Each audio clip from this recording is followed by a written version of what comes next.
Has cinema reached its evolutionary peak? This is a question that came into my mind after I had a conversation with my friend. Within the span of a week, we had both seen Michael Powell's Peeping Tom and Alfred Hitchcock's Rear Window, and we both thoroughly enjoyed them.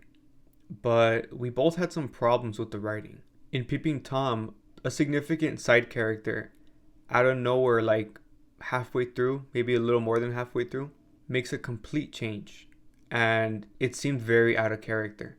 The change had significant consequences to the overall plot, so I understand why they did it, but it just seemed so like just to keep the plot moving. It didn't seem natural for that side character.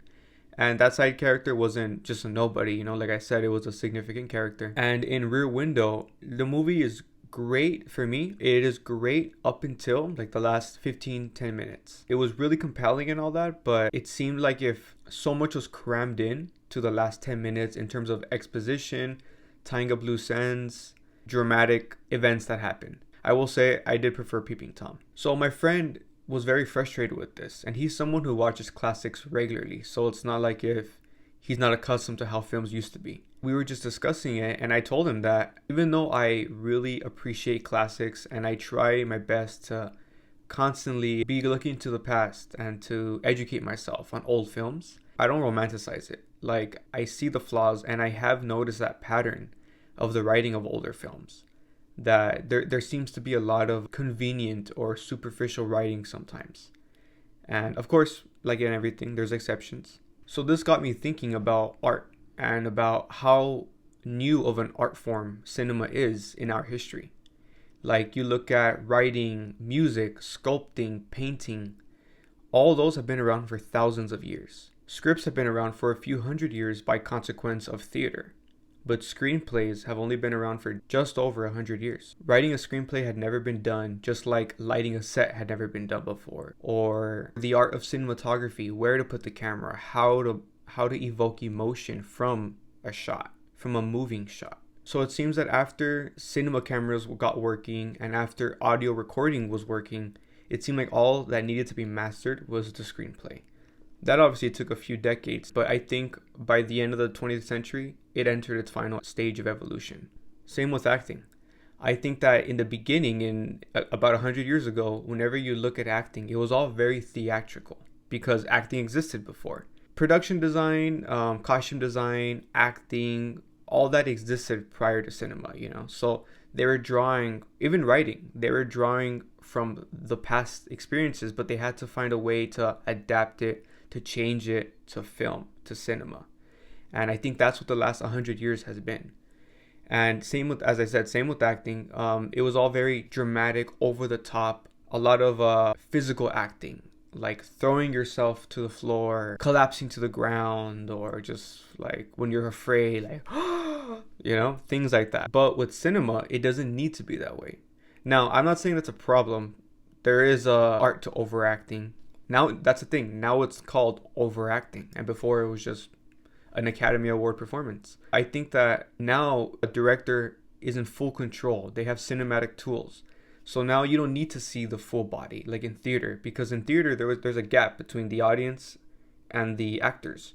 So you can't see their faces, really, you can't see everything. So the actor needs to use everything. They need to use their body, their voice, the tone of their voice, the volume of their voice.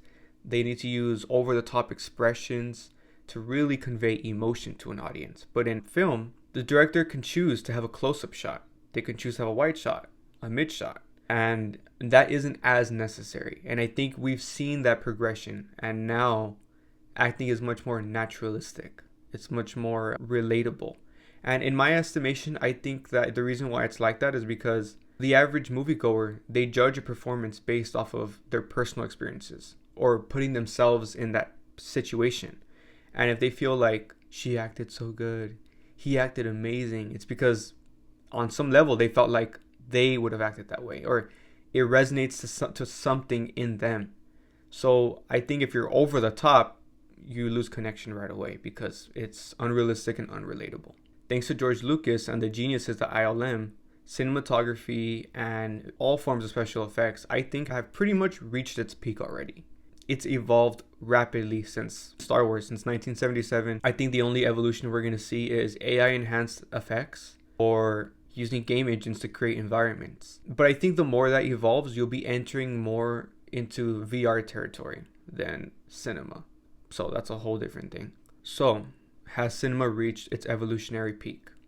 I think so. I think the tools for a director, whether that be technical tools or acting, all of it, I think all those tools have been, I wouldn't say perfected, but they've already evolved as much as they can evolve, I think. So now it's just using them. But does that mean cinema is dead? Absolutely not. I think, well, I don't think this, I know this. Cinema is an art form. So you're never gonna run out of ways to use an art form. You know, it's a means of expression. I think now we're just gonna sit back and see talented directors, talented filmmakers really just go for it. And I think that there's still plenty of fertile ground. There's still, I mean, obviously there's still plenty of stories to tell, you know, different voices that need to be heard or that need to be expressed. But there's also plenty of fertile ground for blending genres or using different structures, the way you tell a story.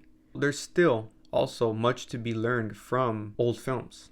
I think that everything has been explored, but maybe not thoroughly explored, you know? We still live in the age of mainstream. So I feel like right now, that is the evolution we're on.